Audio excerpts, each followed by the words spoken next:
To the September 13th, 2024 Public Health and Safety Committee meeting.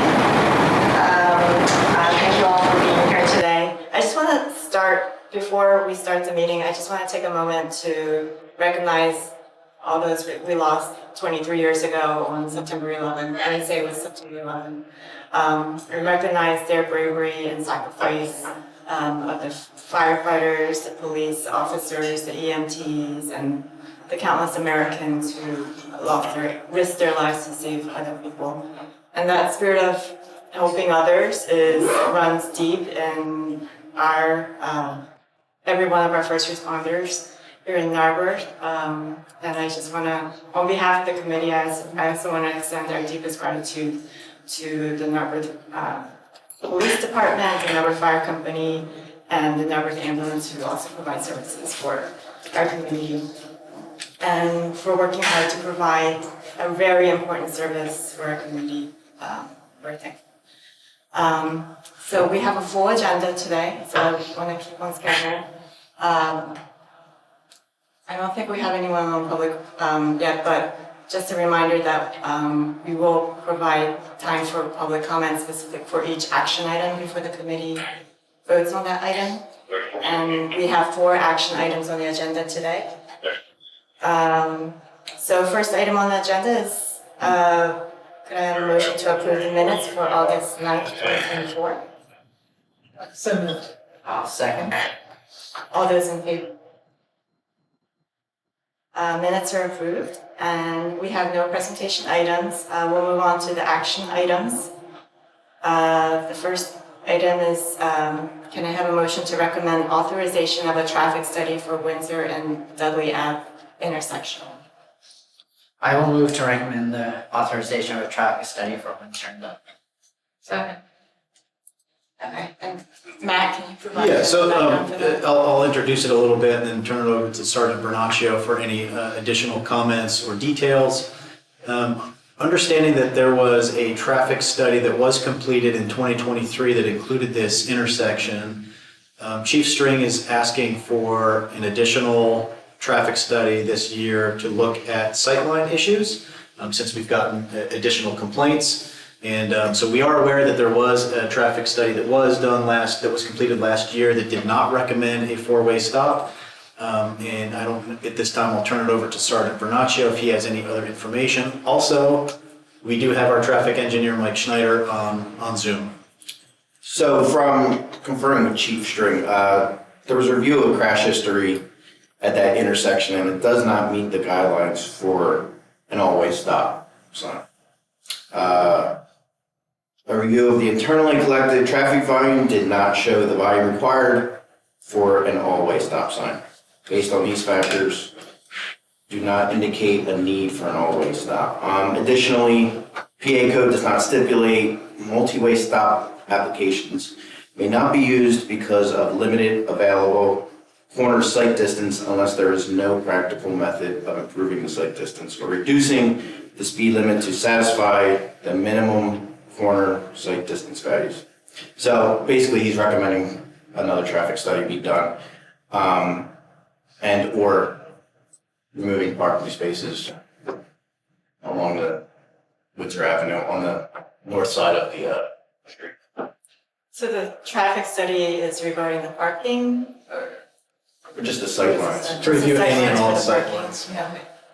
Because there's nothing at that intersection. There's not bushes, there's not a No. fence, there's not, so really the sight line is probably practically just that one part. It's I mean, I know from personal experience, probably everybody else does.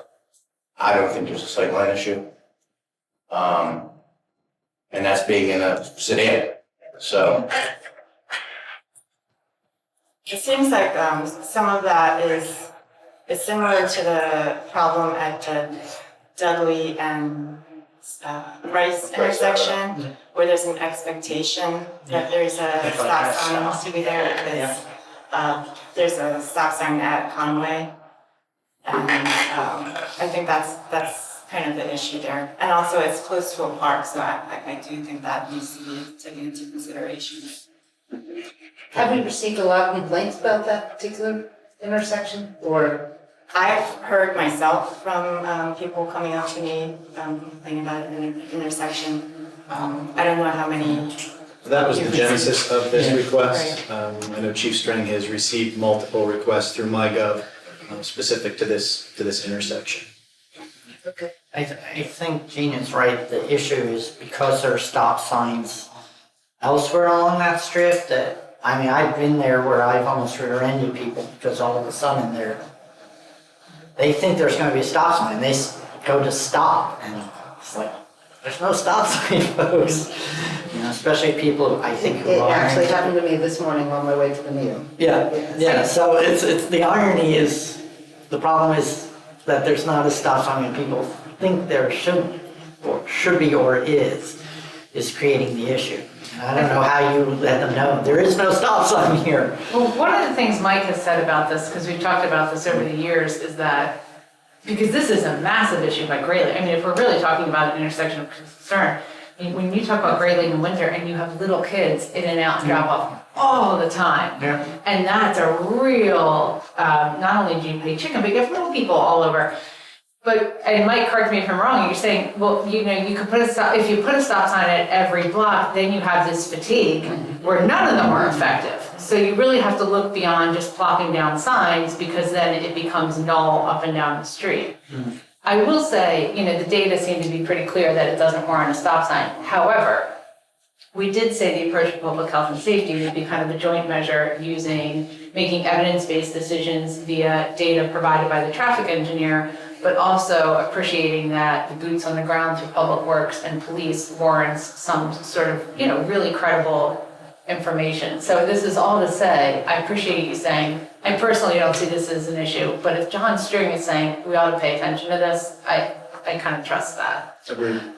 With the caveat that putting in another random stop sign without having may contribute to the problem of people and Absolutely. expectations. Yeah, So I think that needs to be taken into consideration as well. absolutely. So maybe we do our due diligence and Mike comes back and says, yep, the data is still pretty clear, it's not a sightline issue and you're gonna create more of a problem. And That's then correct. we've done our due diligence and can move on. That's right. And it's a minimal cost for that, right? Yes. So, I mean, I know. What is the cost? What is it? Mike?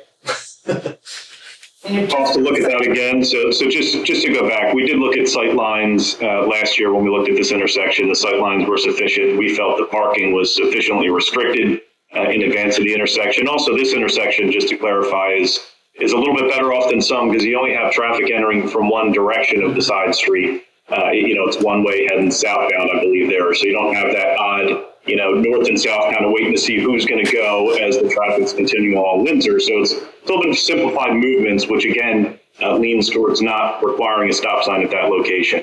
For us to go out and check the sight lines, I always, when I'm doing sight lines, do another radar speed gun study. So it's someone out there for about an hour, hour and a half.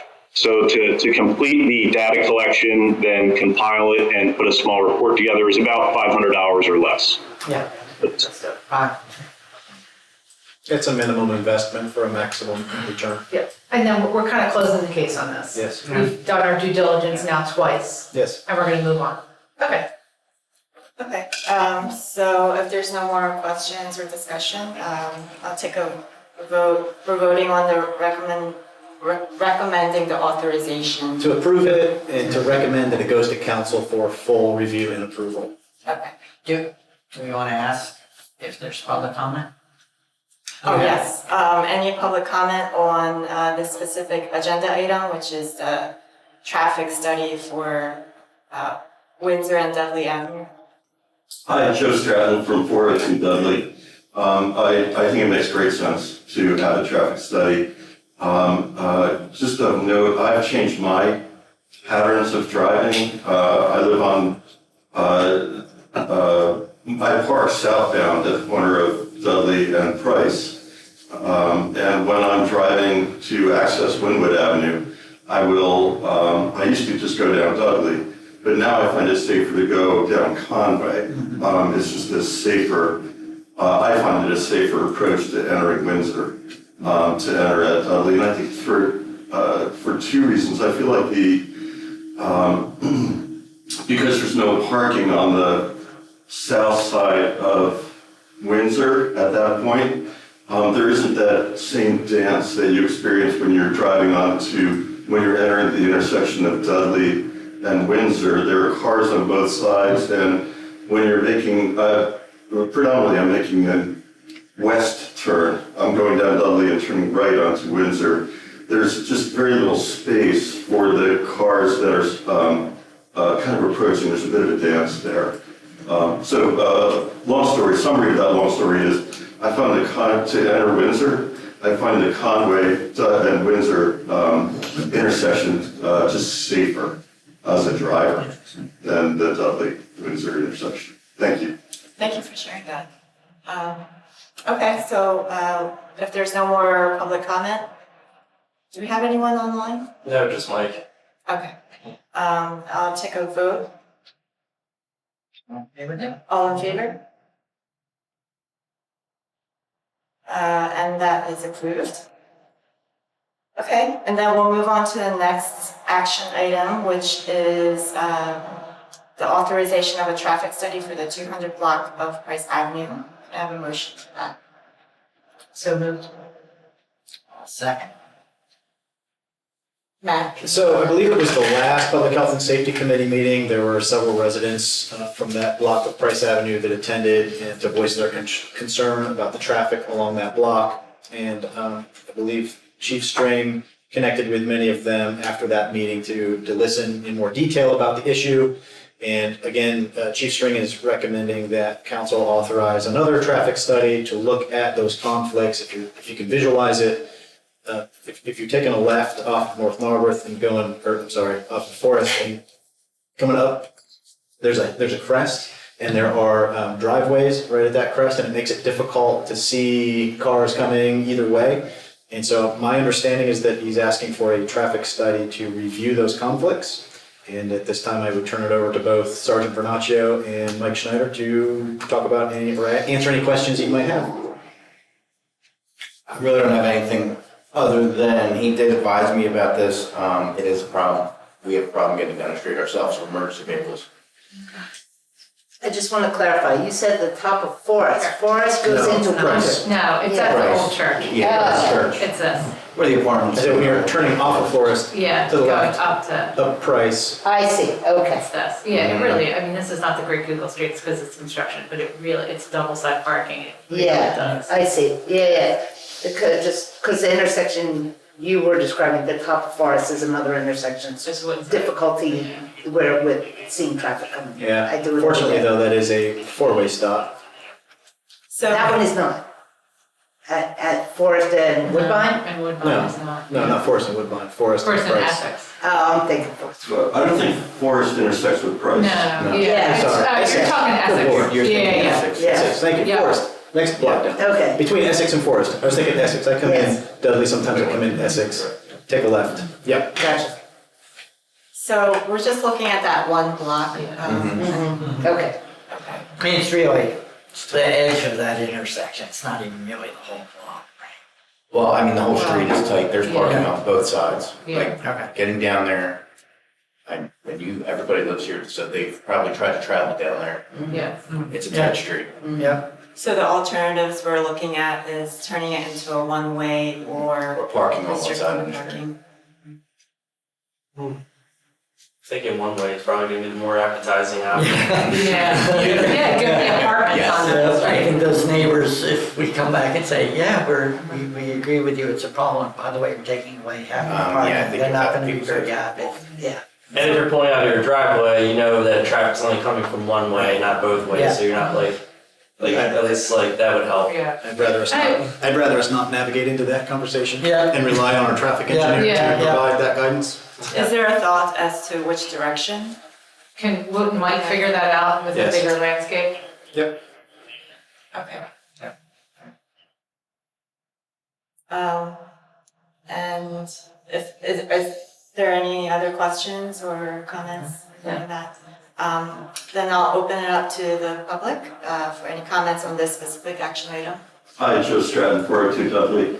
I travel on Price quite a bit, it's near my home.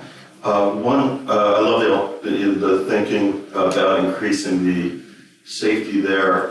One of the challenges I think we all experience is that there's kind of a dance that you have to do. Two cars can't fit down, and so you've got to figure out, am I going to, just pull into this driveway or that, not driveway, but the space available in the driveway to let the car pass. Particularly, there's a challenge, I think, at the intersection of Essex and Price.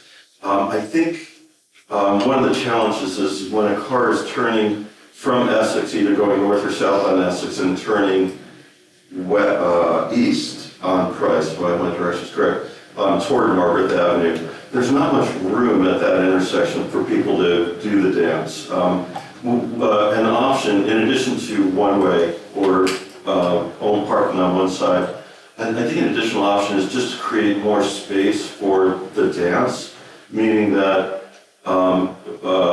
create a greater no parking area from Essex on Price, from Essex into Price. Right now, there's not even barely one car spot there when people are entering Price from Essex. So maybe expanding that no parking stopping zone on Price just east of Essex could provide some space, and maybe putting another no parking zone somewhere along that for the dance.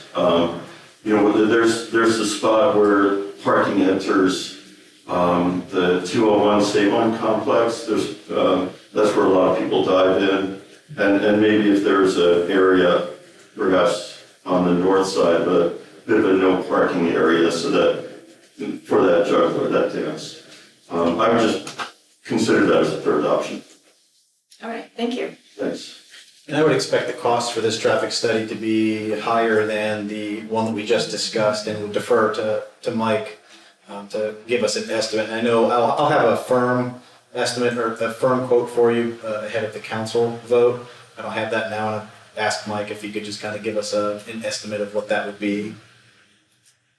I think, looking at this, the first thing we're going to do is measure the width of the roadway there. And you have very consistent widths throughout Narberth, but I'm looking on Google and it seems like this one is a little bit more narrow than others. We normally like to see around 30 feet through the berm and have parking on both sides and two-way. And I'm getting some measurements that this necks down a little bit towards 28, where you're getting really tough to keep two-way traffic with parking on both sides. And on-street parking, as I say, is one of the best traffic calming features out there, but when it becomes prohibitive to movements, it kind of overdoes it from traffic calming. The comments that were made, and it's tough for me to tell, I think there was a resident that's commenting about the dance at the intersection. That's a great comment, because I'm looking at it, the stop bar really doesn't, there's not room there for a car to move over towards the curb at the intersection. They're probably stopping at the stop bar more in the middle of the road away from the parking, so that could sort of prohibit folks coming in. But as a stretch as a whole, it may be a little bit undersized in width. So that's what we'd start with, measuring the width. PennDOT has sort of a flow chart of what the width is, what the type of community is, the type of density,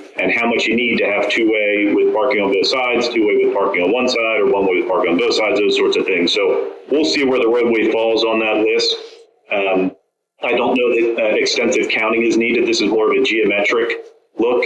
If we do recommend going to one-way, we may want to do some counting to look at what those impacts would be, because anytime you restrict one direction, they're going to go onto another roadway, and we just want everyone to be eyes wide open as far as where that traffic is going to go. I don't think Price carries a whole lot of cut-through traffic in this specific area, although it does have some traffic, so that traffic is going to divert.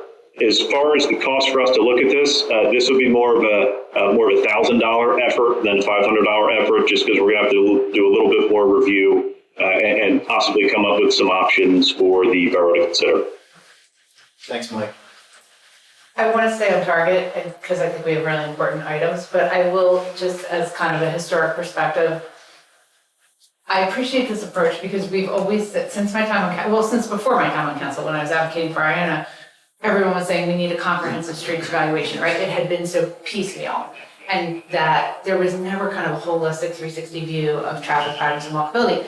And we were just paralyzed by that as a borough since my time living here. I think this approach, while it appears piecemeal, is not, Mike, because I do hear you saying you're kind of considering the landscape of the area or that neighborhood. And for the first time, we kind of have that three prongs engineer, police, public works, data point. So I just feel really good about the approach that we're taking because it's realistic and it's manageable. You know, so often we dream big and then nothing happens. And this, it feels like, you know, the one bite of an elephant at a time type of thing. I appreciate this approach, Mike. Anything, I always say, anything traffic calming related, when you start getting into any type of movement or turn restrictions, it really is impactful outside of that specific area. So it has to be looked at holistically when you're looking at any changes like that. And we'll include potential impacts, and then if it starts to move forward, we can drill down if it seems to be going that way to a more specific look at those impacts, so we really know what we're getting into if we're going to implement any sort of a one-way or a turning movement ban or those sorts of things. Thank you, Mike. Any other comments? So before we take a vote, we already did Are we that. doing public comment on every point? For every action item. Okay. We're voting on recommending authorization for the traffic study for 200 block of Price Avenue. All in favor? And that is approved. Moving on to 3.3, which is the revisions for the security camera policy. Matt, do you want to provide a background for that, or do you? Okay, yep. This is a follow-up from this committee from 3 meetings ago or so when we first started talking about the security camera policy. This is not saying we are changing how we keep the footage, just to be clear. This is to enable us to use security cameras to help us prevent vandalism. We've had several instances of vandalism in our borough-owned and maintained bathroom, and this will enable us to hopefully deter that vandalism in the future. So if this committee recommends it, it would go to council for consideration, after which staff would move forward with identifying the best approach to installing some cameras outside of the bathroom just to see who's coming and going in times of vandalism. And I'll note that the camera policy, the revised camera policy is in the packet, and you guys have had a chance to review. Confirming this is outside of the bathroom Right. and only Yes. accessed when there has been a crime. Thank you. Yes. Right now we have nothing, and it's impossible for the police department to track down vandals. Yeah, and I think, I say this every time, I think we've been really kind of paternalistic with not sharing with the public the horrific biohazard. I mean, this is not just vandalism, right? There are biohazards in the bathroom that Public Works has repeatedly had to clean up, which goes so far beyond their job description. And this gives the police a tool to hold people accountable. And also it's a deterrence, just with the presence itself. And yeah. Mike, do you have any? No, I mean, we've talked about this before and it seems a no-brainer to just revise the policy to make sure that we can do what's in the best interest of the borough. So with that, if you'd like me to move for the recommendation. Yeah, Well, actually. I think we'll take the vote. Yeah. Is there any public comment? Okay. We didn't actually move in second. Oh, I thought we did. No. Oh, I'm sorry. So you went right to Matt for the presentation, so that's why I said. I apologize. I'd like to move to recommend the adoption of the revisions. There is a public comment. We have a motion second and then take public comment. Yes. Yeah. Second. Rebecca Star, 156 Marion. I'm sorry, I do see the policy in that you're looking at. What's not clear to me is where are there cameras and where is the intention to put cameras? Anytime I hear increase of this, I start thinking infringement on public and personal rights. And obviously that's the balance that we need between security and personal rights. So I'm curious specifically what we're targeting when we create this policy, what locations we're thinking of, how extensive, and so forth. So there is an existing policy for the camera that's installed in the Borough Hall building. And with Chief String coming on, we asked him to take another look to kind of make sure that it was in compliance and would work for.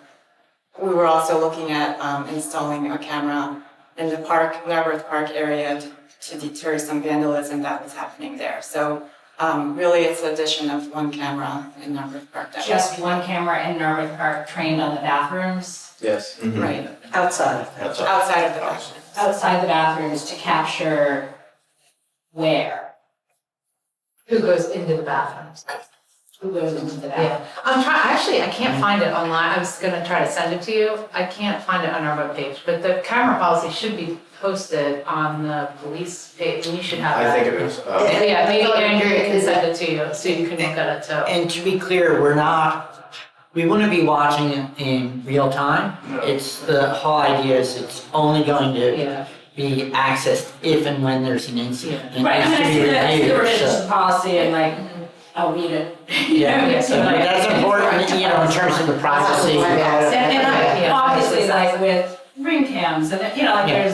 there's infringement on this anyways, but this is our government deciding to increase surveillance. So I think that, I just urge us to be really cautious as we approach this. Well, to me, one of the big issues is that we're not accessing it in real time, so nobody's being watched in that sense, right? Which to me creates the balance, so it's only accessible. Under our policy, as I understand it, Never to be it's accessed. never to be accessed unless there's an incident, in other words, in essence, probable cause. To look at the, you know, reasonable suspicion, probable cause, whatever you want to call it, is the trigger for looking at that, tape, or not tape, I just showed my age. Looking at that video, We have different communities that use different parts of our borough that access it from the inside and the outside. And I want to make sure that we're not specifically targeting one versus another. Yeah. It's not the cords, it's really just the bathroom. Again, it's in our packet, I can't find it or anything online, but I will tell you, Rebecca, I mirror your concerns with government surveillance. It's a very slippery slope. And I did go back and forth with both John String and John Malco. I personally felt really comfortable with this. But you should It's just review it comment. too. It's Yeah, comment. no, it's I'm a glad to serious hear one. it. No, the public needs to call it out, and I mimic I Yeah. had your same concerns. yeah, just to be clear, I mean, I'm saying I agree with you, and that's why I feel comfortable that it's only based on, you know, in essence, the equivalent of probable cause or reasonable suspicion. And we have I a feel- problem, if we're specifically trying to target that problem. Yeah, that's- You know, yeah, it's- yeah, it's narrow exactly. focus on a Yeah. specific Yeah. problem. That's correct. Yeah. That's exactly right. That's all, you guys both know what I'm talking about. Yep. And if you'd be interested in looking at the photographic evidence of what we're trying to Yeah. deter, we'd be happy to share it. Yeah. It's like, Yeah. yeah. It's for protection of borough facilities, right? That's why Yeah. we're doing it, is to help deter. That, which is wonderful, right? And there's always a balance. Yep. Well, it's never monitored. I can tell you right now, we don't monitor it unless something does happen. Like, trust me. We never look at it. I do trust you. We're not. Yeah, And I do supposed to. trust that you guys are taking this into consideration, and I do trust that it's a problem. And then the police advisory committee is meeting later this month, so if you guys have any other comments to share with council, it will be going to this upcoming council meeting. Yeah. The next So, right, so I would forward it to the office before that. It does sound like you're considering that, but I'll take it to the committee on next week, so that we can all just, anyone who wants to take a look at it, can take. Okay, so if there's no other comments, we're voting on recommending recommending that council adopt revisions to the borough security camera policy. make a recommendation to approve it and move it to council for full adoption. Yep. So moved. You are a, Oh, I okay, we moved. voted? I Okay, moved, great, you great, great, seconded. voted yes. All in favor? Yep. Motion carries. Next one, we're looking at the authorization for police vehicle purchase. I Matt? have a motion and a second, how do you want to do Move. this? Oh, All right, sorry. all right. I'm a little off today. It's Friday the 13th, everybody's off. Everybody's a little. I will move to recommend the authorization of a police vehicle. Second. Okay, so this request is included in the capital improvement plan that council approved and adopted at last month's business meeting. If you look, this purchase is straddling 2024 and 2025. The idea was that we budgeted the full amount. One of the techniques we like to do in budgeting is to kind of span it over 2 different years so you can reduce the amount that you're expending in 1 year.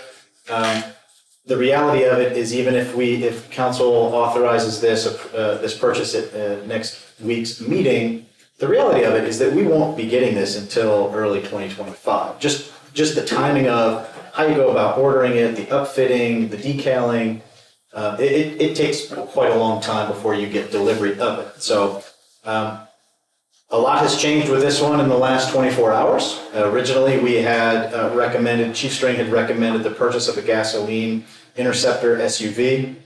And the original motion was to include a carbon offset transfer from the capital fund to the green fund, as per the policy that council had reviewed and adopted in, I believe it was 2022 or 2023.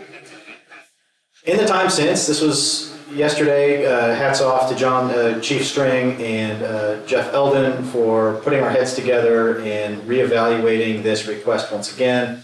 Jeff contacted his connection at our fleet, where we buy the cars, and our luck had it yesterday that there was an electric vehicle that we can order. And this would be for an electric Chevrolet Blazer, and it is a police Blazer. It is not what we did with the F-150 Lightning, where that was just a regular old commercial vehicle that we outfitted for a police vehicle. So it doesn't really necessarily have the same features that we would need that are specific to police needs, where Chevrolet has gone and developed 2 different EVs, Blazer and Tahoe, specifically for police use. We are recommending a Blazer, which is a little smaller than the Tahoe, given the tight streets in the borough, and would make this recommendation moving forward that we continue to electrify our police fleet. With the caveat being, at this point, the recommendation is to still have at least 1 fuel vehicle because we have some logistical issues that we need to address prior to going to an all-electric fleet. If we are all-electric fleet, who provides our electricity? And are they the most reliant at times? Especially think about all the trees around here, and when we get a storm, we frequently lose power. So we need to come up with a backup system to enable us to make sure we are have the ability to charge our electric fleet in the times that we don't have free-flowing electricity. So staff is working on that methodology right now, and this purchase will replace an existing gas-guzzling Crown Vic V8 marked vehicle, which is dysfunctional. I think Sergeant Vernaccio can attest to that. Yes. Trying to use it for active policing is challenging. Just while it's running mechanically, perfectly fine. The electronics in it are just shot and are cost prohibitive, and you can't find replacement parts for them anymore.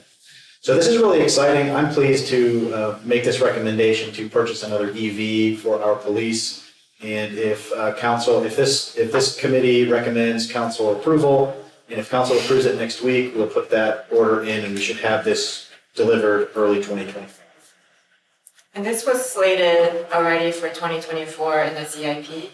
Yes, it is. It was if you envision the CIP, it was the top couple of items, and this one spans 2024 and 2025. So that was included in the CIP for purchase. And I expect that it will also come in well under budget. And we will get this, even though we don't pay taxes, we still will be eligible for the $7,500 rebate that will reduce the price even more. So that's why I'm excited about that we'll come in well under budget. Yes. Good news. I would, the current vehicle being used has intermittent working of the siren. So Mike, do you go, woo? What kind of?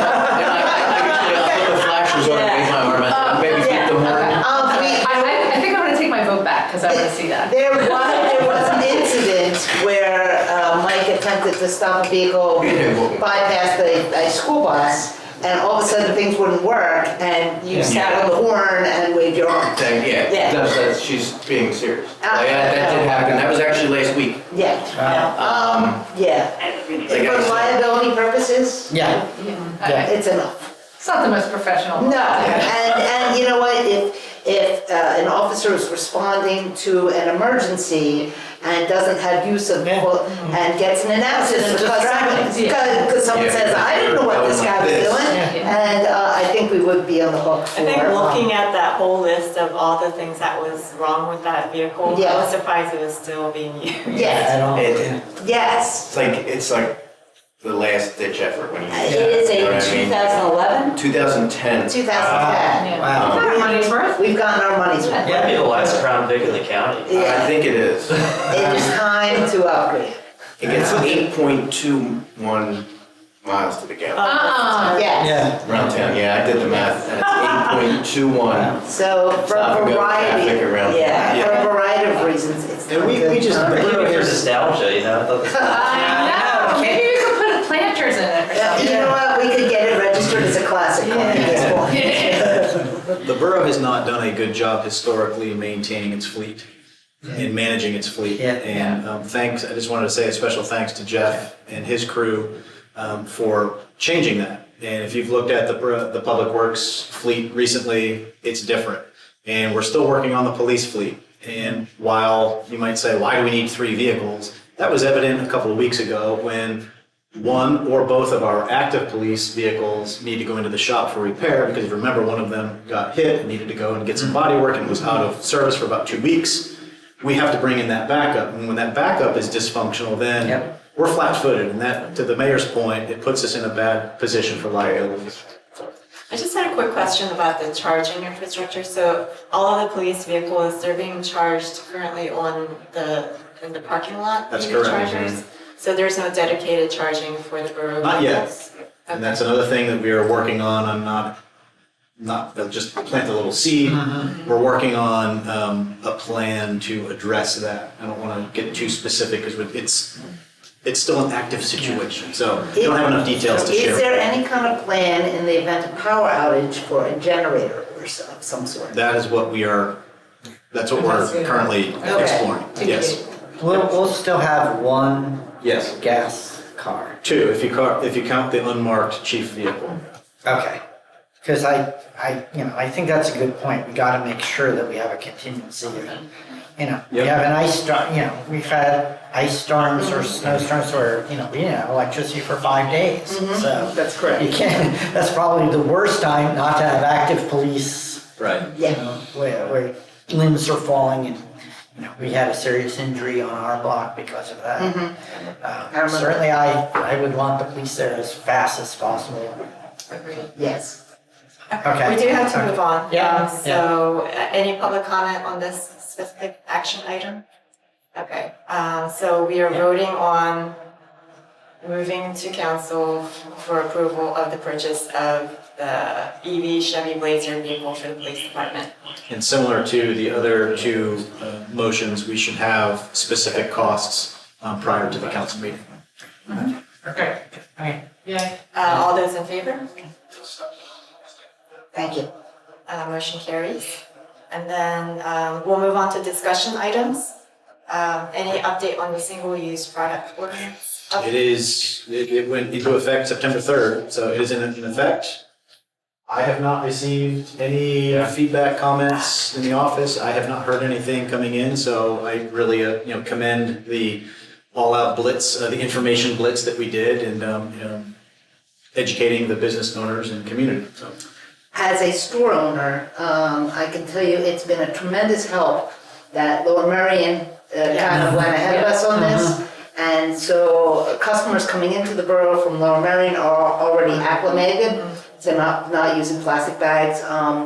It's been very seamless. It was much more difficult the first time around Yes. when we did this. Yes. And nobody around us was doing it, That's but right. now everyone's familiar. But now everybody's getting Nuggets bandwagon. So, Yep. yes. Okay, great. And then if there's nothing else on that, move on to traffic calming, stormwater bump outs on Iona Avenue. Yeah, so the next two items, I'm really going to lean on our traffic engineer, Mike Schneider, to take the lead on. He and I had a meeting a couple of weeks ago to talk about, as a follow-up to this last meeting, to talk about what we can be doing to identify some more cost-effective approaches for the traffic calming on Iona Avenue. And also, based upon this last Public Health and Safety Committee meeting, looking at Meeting House Road, potentially identifying areas for speed humps there as well. And so I'm going to turn it over to our traffic engineer, who's also been collecting some more information on this item. Nothing in time for today's meeting packet, but Mike, the floor is yours. Thanks. And just going back a little bit on Iona, we did a report about a year ago where we talked to residents. I met out there with a handful of residents, so we talked in a couple of these meetings as well. And we made a few recommendations to try and address the speeding and cut through and pedestrian safety concerns that we heard from the residents that live along there and deal with the traffic that goes through in that area. So one of the speed control recommendation we had was a speed hump. A speed hump was put in. It's a little bit more of a bump. It's not quite PennDOT compliant because it's a little bit smaller than PennDOT would want to see. They like to see a minimum of a 12-foot long hump rather than a shorter one. So step one is we should probably get that into conformance with PennDOT requirements. I don't think it's causing any sort of safety issues out there. I think it's actually working well. But if PennDOT were to review that road as part of a liquid fuels audit, they would tell the borough it has to come out. So just sort of moving forward, we should look to maybe address that. We did some follow-up speed studies last week while school was in session towards the end of last week. I can tell you the 85th percentile speed based on our radar study, and it's a personal study where someone sits out there with a radar gun, so they make sure they're getting cars the right way. Because if you just have more of an automatic speed study and you're getting every car, some of those cars could be slowing down to park, some of those cars could be stuck behind another car, so they're not going as fast as they truly would go. So my preference to really see what the speeds are out there is to have someone out there, boots on the ground with a radar gun, the right cars, and make sure we're getting free flow speeds.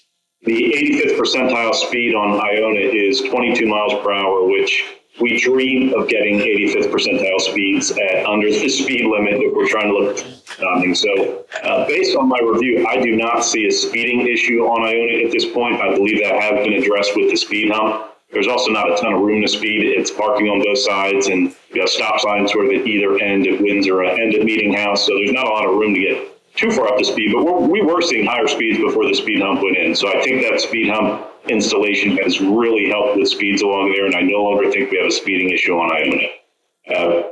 The other two recommendations we had when we looked at it was to address the concerns with additional cut-through volume through there. We looked at re-implementing that left turn ban from Windsor onto Iona. I know there's been a general pushback in the borough on that for it being difficult to enforce if it's only in during peak times. People seem to ignore it. However, that does contribute towards cutting down cut-through traffic if you have that ban in during peak periods. It doesn't have to be an all-day ban, but it is something that the residents on Iona also have to abide by.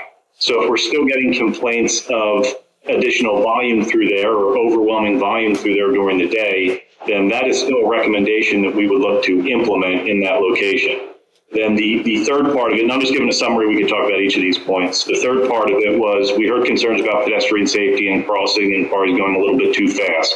So our recommendation at that time was to bump out the curbs at the intersections of Iona and Windsor and Iona and Meeting House. They help to slow turning traffic and they reduce the pedestrian crossing distance. So they kind of put the PEDs safely out there a little bit further where they're more visible and have a shorter distance to cross. They kind of prioritize PEDs over vehicles a little bit.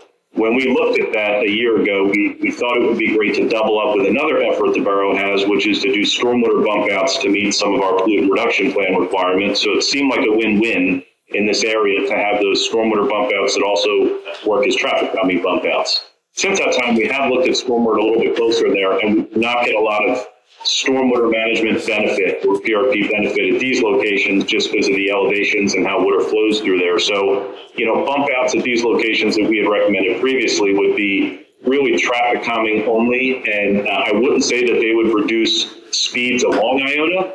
I don't think they would reduce cut-through traffic, but they would reduce the pedestrian crossing distance. Now, I don't think we've had any incidents of pedestrian safety out there, so it's not inexpensive. And we did a little workup on what those bump outs would cost, and we're into the six figures. It's over $100,000. It's somewhere between $100,000 and $150,000 to do the bump outs at those two intersections.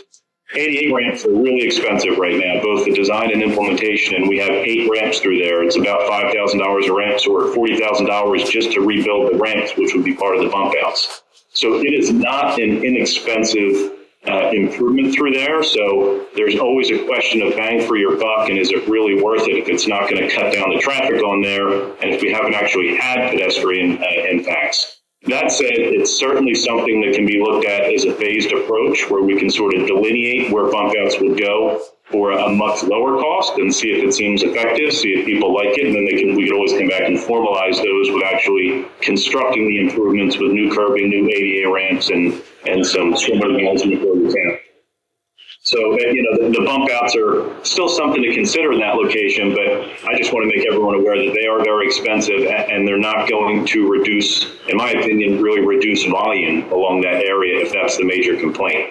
Now, I was not at the last meeting, so as I understand, the complaints along Iona, if they're still coming in, stem from volume. Would that be accurate as part of the group, or have the complaints died down a bit on Iona now that the speeds have been reduced? Have we received any emails or MyGovs? Do you know if they have received more complaints through the MyGov portal? I have not heard anything from Iona. I haven't heard anything. I mean, I think it's been pretty, since the speed bump was going in, it's been pretty. I've not received. I think the speed bump, I go down that road all the time. I think the speed bump is pretty effective. Both, it's very well placed in terms of if you're coming, say, from Haverford, and you have the first stop sign, and then you have this long stretch, and it's very well placed to prevent people from sort of picking up speed to get over to the next block. So my own observation is it seems to be working really well. I think we just commented last meeting was if there really was a stormwater issue at the top of Iona and Windsor, as Jeff, you had said that kind of pulls there too. If the evidence suggested that was a place where we were going to have to address stormwater and ideal, then that would make a little bit more sense. But it sounds like Pannoni's doing that evaluation now, so. Yeah, thank you, yep. So Pannoni on next week's council meeting, there'll be a proposal for council review and hopefully approval to have Pannoni work in connection with a public works crew to identify 30 locations for stormwater bump outs and give them a ranking based upon their stormwater, what they would help benefit us for our pollution reduction plan, and that would be one of them. So I don't know where that would rank amongst the 30, but that would give us that data to then be able to be in a position to better identify where we should be installing the next 19 stormwater bump outs. Yeah. And if we're spending 6 figures on pedestrian bump outs to help pedestrian walkways, my personal number one concern is Haverford Avenue. I would address that issue with crosswalks before I would any residential streets, that's for sure. Mike, I have a question about, you talked about putting in those temporary bump outs. Do you have an idea of cost for that? That would be more of like a $5,000 per intersection cost. It's we use what's called quick curb. It's like a little plastic curb that bolts down to the street. You can curve it around, and then you put the flexible delineators kind of plug into it. So you have like about a 2-foot high flexible delineator spaced every few feet or so that kind of come around it. So it creates, it narrows the roadway without actually forming up new curb. It can be put in easily and removed easily and adjusted easily. Bump outs do slow emergency vehicles. They slow everyone kind of making a turn. So you want to look at bump outs. I never recommend designing them and throwing them right in with hard curbing. It's like to have some sort of temporary condition. You can either stripe it or put a few delineators in just to see if we're getting hit and if it's going to be a problem with emergency vehicles or even larger trucks or delivery vehicles driving over them constantly where it's going to be a maintenance headache. And then you also don't want the pedestrians standing out there waiting to cross where trucks are going to cross over if they're making a turn anyway. So it'd be about $5,000 per location to do it on a temporary basis. And then they can be adjusted throughout until you kind of get it set where you think it's working well, accommodating the turning vehicles, shorten the pedestrian movements, and then you can move towards formalizing it with curbing and actual ramps. So for Iona Avenue, I think the previous plan showed bump outs for Windsor Avenue as well as Meeting House Lane. So it will be bump outs in those two intersections. So 10,000 total. 10,000, yeah. So it'd be 5,000 per intersection, and those were the two that we looked at before. We also talked about a speed hump on Meeting House Lane. Yeah. Do you have any thoughts on that? Yeah, so we went out and did the radar speed study there as well towards the end of last week. And the 85th percentile speed we got there is 31 miles per hour, so it's definitely faster than Iona. I will say that, we could probably use that to justify a speed hump or two along there. PennDOT typically in their traffic calming handbook, they recommend starting to look at traffic calming and speed humps if your 85th is 10 miles per hour over your posted, which in this case would be 35. However, it really can be context-based, and when you have a medium density residential like this with on-street parking, it's not like it's an open road that people are going 31 on. 31 in more of a borough road like this could lend itself towards speed hump installation. It can certainly be justified there. It's a longer stretch. I don't think one would do it. It'd be more of, a 2 or 3 hump type of situation. Because if you put one in the center of that roadway, there's just too much room for folks to speed up before and then speed up after it, which happens with speed humps. Yeah. So if you don't have them spaced properly, you can create more of a speeding problem with them if you have a long enough roadway. So I can put that in more of a formal report that's based off of our speed data that we took last week and maybe any recommendations for traffic timing along Meeting House to address speeding. Again, it's not an overwhelming speeding concern. We did have, we had a couple cars going 40 miles an hour on there, and that's certainly fast. So we don't design for the outliers. That's why we look at the 85th percentile, which is what the 85th percentile is what 85% of the people are going at or below. So that's sort of your most drivers. So it's the 15% that go over that speed. They're kind of your super speeders, I'll call them. And we don't design for your top 5% speeders. So we look at that 85-15 split as far as where we look at our design speed when we're looking at traffic calming. So, Meeting House. Sorry. Go ahead. I was just going to say, Meeting House is a straight shot, so it lends itself to some speeding for sure.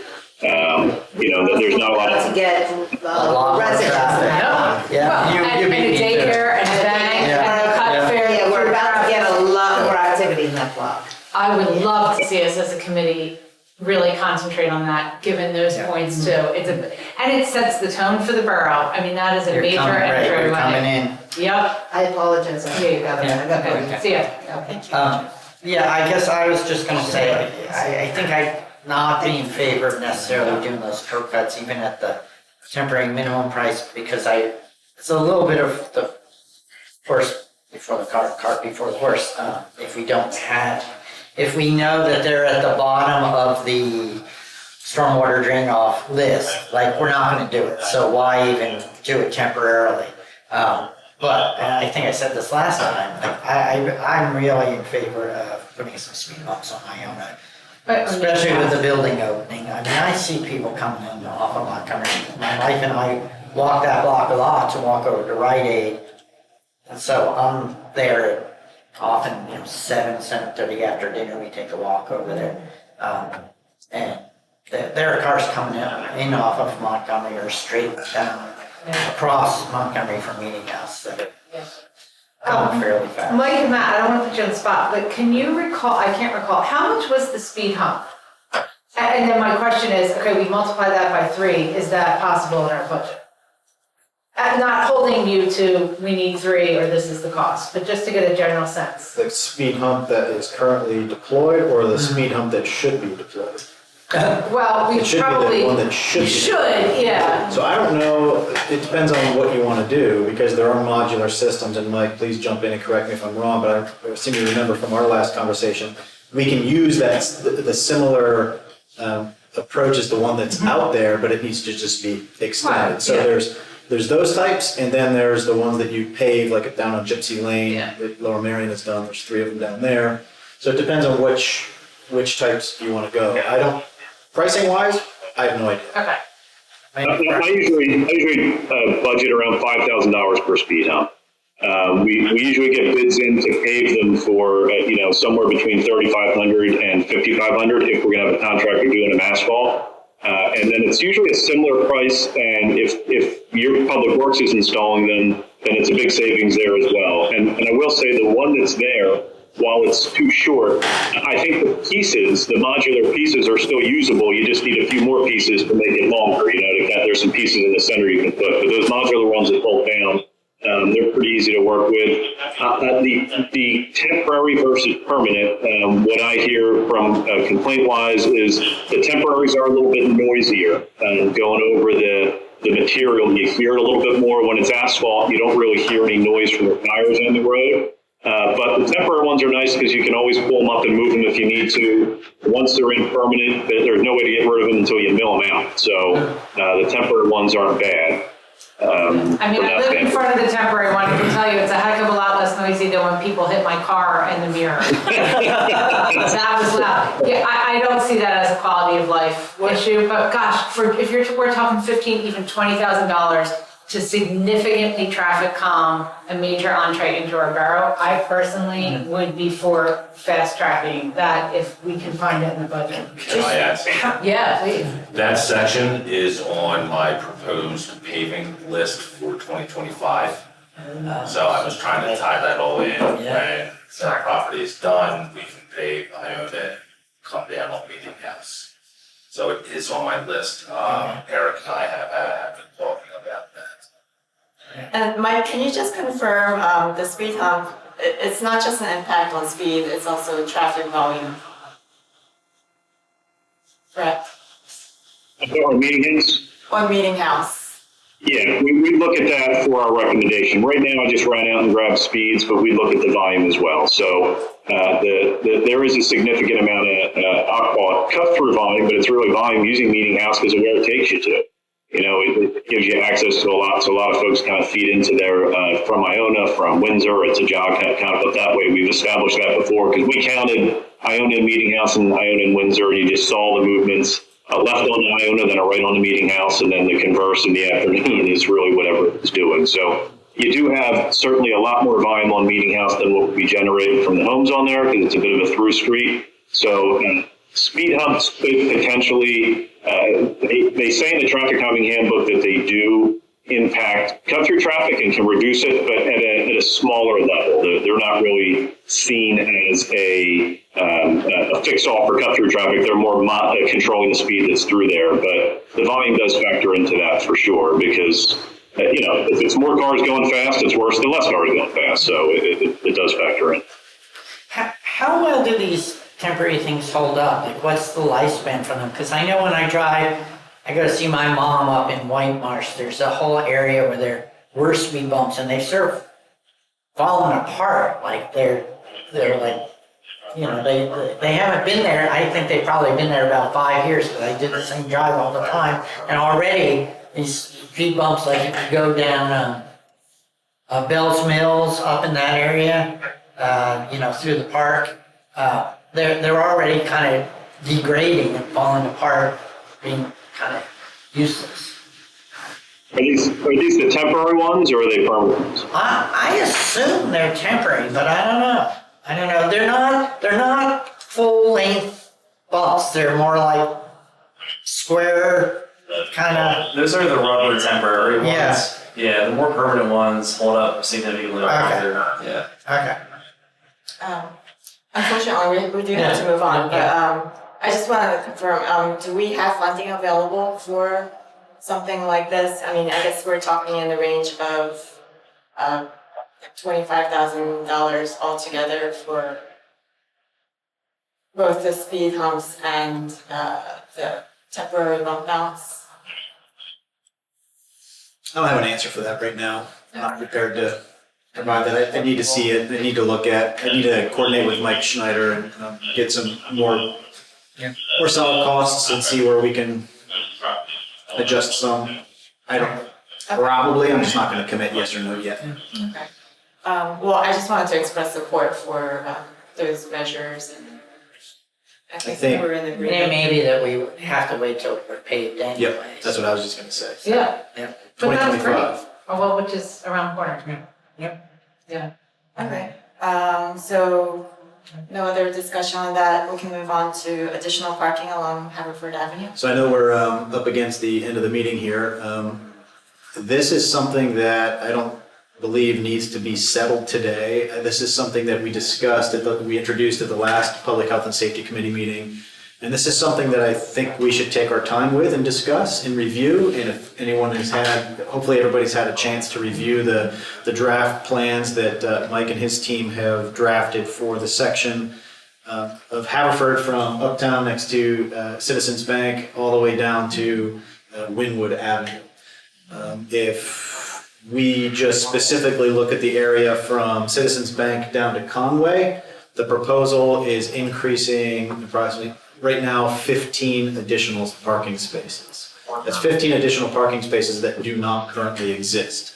To Mike's point about on-street parking helping with traffic calming, having had my office right in this corner, there is, in a downhill, there is speed that continues to happen along Haverford Avenue. So I don't know if we have the time to get into specifics right now, given the time constraints, but it is a good introduction. And if you wanted to carry this over to next month also, that would be appropriate. Yeah, I think we should. I'll just say Can that, we go? Do we have 10 minutes to this? I think this is such a This critical, is I mean, not- I'll defer to Jean because I know she's on 15, but I mean, you hear this time and time again, parking is critical, parking is critical. And you look at Jenny's last night with the farmer's market, with the circle closed and the influx of people getting ice cream, I do think it's timely. And if we have the plans, I'd hate to punt this for a month. And if I could just add, this is a very low-cost solution. We're just talking about striping and signs. Yeah. I also, like, with the master park plan process going on, we're looking at turning that whole station circle into more of a people-focused town plaza, which would potentially remove those parking spaces. So I think that would kind of solve for that problem and replace those parking spaces. It's a nice test case. Could we, if we were to vote on this now, voting a recommendation to council, would this be on Thursdays? Sure. can we do, I don't think we have to amend the we don't have agenda, as a right? Because it action item. doesn't have it as I an mean, action. I can move to agenda, Okay, so now we're splitting hairs. Yeah, Yeah. yeah, just tell, I just wanna make sure we can do it, if we can do it. Yes, we can. Okay. This is a recommendation. Okay. Right, the decision will be made by council Okay.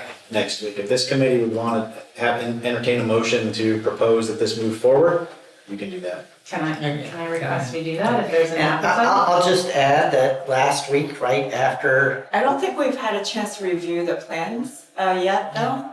And I do want to make sure that we have a chance to look at the plans. And we also haven't shared them with our fire department. Right. yeah, so let's that's- do that. I mean, I don't want to we can rush. vote on Thursday without a recommendation from us. Right, I mean, we could look at it as a governing body, like, Right. I agree with you, like, I'm Yeah. not even saying I'm saying that we approve that it goes to council on Thursday. Yeah. So given the timeliness, that then we look at it Yeah. and ask Yeah. those questions as a group. Yeah.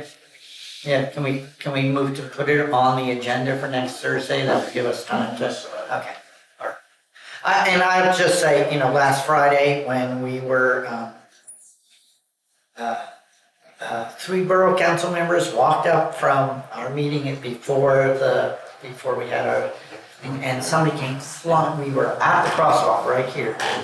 I stepped out and a car came flying down Haverford and I basically I put up my hand, I was like, slow down! And they clearly weren't gonna stop for me in the crosswalk. And the woman driving by just kind of waved at me and kept going. And, almost hit all three of us. You almost ended up without a quorum for public health, for finance and administration, because all three members of that committee. We demonstrated with the bike lane that it slowed down traffic on Yeah. Haverford. We've actually had these plans since Matt was here as Yeah. associate borough manager. So this really isn't a new concept. And I think it's responsive to the continued critique of we're fearful about parking. I think it's showing us politically that we're being responsive, so. Yeah. No, I mean, it to me, it checks multiple boxes, right? I'm supportive of the Hopefully plan, I do want to make sure that the fire department takes a look at it. Yeah. You Sure. can't act Steps premature. and, I don't feel like we had a chance to review this with Mike Schneider either, so, I don't know. I would like to take another look at it, at next month's committee meeting. Somewhere. I'm comfortable doing that at council. If Matt, you're saying it's teed up, it's ready for a larger discussion. No, I am a process and procedures guy. Can you do it? Yes. Is there value in having everybody to make sure that this is a pretty major change? Is there value in having everybody put their eyes on it and talk about it and have an opportunity for a traffic engineer to answer any questions, get the fire department buy-in? Yeah, there's value in that too. Yeah, I The mean, decision is the committee's, is what I'm saying. I mean, I guess I feel a little bit like we didn't put it on as an agenda item per se to make the recommendation, so do we want, not that there's gonna be a lot of public comment on this likely, but why not give the public the opportunity to comment if they like to? 1 month isn't gonna make a difference to me, so I think I'm more inclined to go with Gene on this and say, let's make sure we have a fulsome discussion of it next month and be prepared as an action item to make it a recommendation to council. We'll have the data from the department. So I think I'm okay with that. Okay, I would just request that it be the top agenda item. Yeah, I wanna make it a priority. Something Yeah, that the yeah, community is yeah, saying we need, Yeah, so. yeah, and especially with Jenny's open now, it becomes Yep. a little more, not critical at the time. It does, I watched it last night. Yeah, no, I got ice cream last night. Okay, so, Okay. Yeah. moving on, pedestrian bike accessibility. I'm just, there's not really a significant update on either of those items. There's some delays on the Lower Marion side, also with the active transportation plan. But we do have a toolkit that the Montgomery County Planning Commission of recommendations for bike facilities, pedestrian facilities, and traffic calming methods that we can implement. So the borough office has received that. Yeah, we reviewed the toolkit with Public Works and the Police Department, and they didn't have any issues or concerns with what was proposed. Not everything's applicable to the borough, but things that were, they didn't have any issues with. So everything's pretty much good on our end. We're just waiting for Lower Marion, because I know that they're doing internal reviews of the toolkit and finalizing the routes, the maps. So once they give us the green light, we'll get together for another meeting and move it forward. The plan is to have it adopted in December, but we're kind of just waiting to hear back from Lower Marion on how to proceed. Okay. Yeah. Thank you. And committee reports, anything from the EAC? Nothing from the EAC, just really quickly, Shade Tree Commission, members of Shade Tree Commission and staff, code enforcement staff met, it was last week or the week before, just to talk about as a follow-up from the last PHS meeting with the code enforcement and tree pruning. So we are working on updating our process and notification system. To be continued. And police advisory committee, any? For various reasons, we didn't meet this summer. Our next meeting is next week. And so the projects that we're working on remain the same, the anonymizing, having an anonymous comment system in place, working with the chief on any policy reviews that he wants. And in part, we're waiting, you had said that we have ideas that we want to communicate. But what I had heard from you, or maybe I misunderstood, was that you didn't want us proceeding on much until there was the review from So, right, all the so, committees as to the goal of the committees, so we're, I'm sort of slow rolling this in part to make sure that. yeah, I think right now we're working Creating on work for anyone the, and that we're doing what Borough Council wants from us. we're working on the directive or the charge for the police advisory committee. And just this week, Matt circulated that internally with the committee, so I think everyone had a chance to look at it. I don't know if we have time to discuss it. Yeah, the idea was that we weren't going to discuss it today, just kind of introduce it, give council members of this committee members a chance to review the charge in preparation for a more detailed discussion at next month's committee meeting.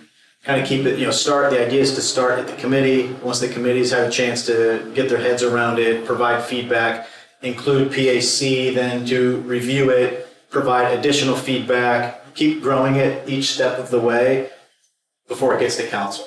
And have this committee be the one that feedback would come through. Sure, and I think, just looking at our meeting schedule, if you would like us to take a look, because obviously we've had a lot of conversations about what we were supposed to do for you, what feedback we've gotten from the community, what we've learned from trying to get feedback from the community, what we've learned now that we have a really great police force and a great police chief, so if, it would be great for us to be able to give you input, not just receive it, but to give you input, Yep. so if. That's the intention of it, Okay. yes. So if you want to get it to me before, we have monthly meetings scheduled, but they're the week after your meeting. So if you want our inputs, it needs to get to us in time to get it. And there's really no pressing need. It's not like we need to, let's be thoughtful, let's Yes. be obvious with it, and let's take our time and make sure that this is actually the first one. The genesis of this was the Finance and Administration Committee meeting where it came out that from that committee that each of our boards and commissions should have one of these charges that is defined collaboratively with the committee and directed by council, so you all know what the council wants you to do. And so you're the first, right? So hey, We're the canary in the right, coal yeah, mine. Oh, I also think it's a great recruitment tool. As we have vacancies, people Agreed. want to know what they're getting themselves into. So, Yeah. we have wonderful volunteers doing a lot of things, and everyone gets to pick and choose what they want to do. So if they really know what it is, what it involves, it's really helpful. So we're learning. This is the first one we're doing, and Happy to so help you learn. Yeah, I'll just say, since I'm the only one on finance and administration, we're the ones who kind of created this thing, what we realized is, we're asking people to do a job without a job description. To put it bluntly, I'm like, all these committees should have a job description. And I think it will help to, as a recruitment tool, right now, a lot of the ways people end up on committee is, go and ask. And people are like, well, what's the job? And unless you have a committee person there to explain what the job is, people don't really know it. Well, we even ran into it here with new borough council members, new chair, what are you doing, what are you supposed to be doing? Yeah. Whoa, this is the report, why did you get this report? I think it's Yep. consistency on all levels. So I appreciate that you're doing Yeah, that. so you are our guinea pigs, just so you know. I'm sorry. You are our guinea pig, or But I canary in the coal mine, appreciate whatever you you doing want. that, and I Yeah. also appreciate that you're gonna ask us for Yes. feedback and not just me as a director. yes, yep. Thank you. All right. So, any police report today? I don't have Okay, any for you now. okay. It is in the packet. All right, it's in the packet. Fire This is the company fire report is in company. the packet as Yeah. well. Any general public comments? In order time, very quickly, Joe Stratton, 402 Dudley. Want to express gratitude for all the work that was undertaken for the stop sign at the corner, making Dudley and Price four-way stop. There's been a lot of people, neighbors, especially people with kids, have asked me to thank you for that intervention. They feel it's much, much safer. There were many people who didn't, that's a bus stop also, elementary school bus stop. There are many parents who didn't let their kids go to that bus stop previously, who now are at that bus stop. So, and they have particularly asked me to say thank you to everybody. Last comment, Mike and I, we used a term called near misses at the intersection before when it was a two-way stop. I would see near misses regularly, 2-3 a day. Since the stop sign has been put in, I've not seen a single near miss at that intersection. So, That's amazing. Yes. Thank you for sharing that. Okay, so with that, I'll take a motion to adjourn. So moved. Second. And all of those in favor? And we are adjourned at 11:16 a.m. Thank you.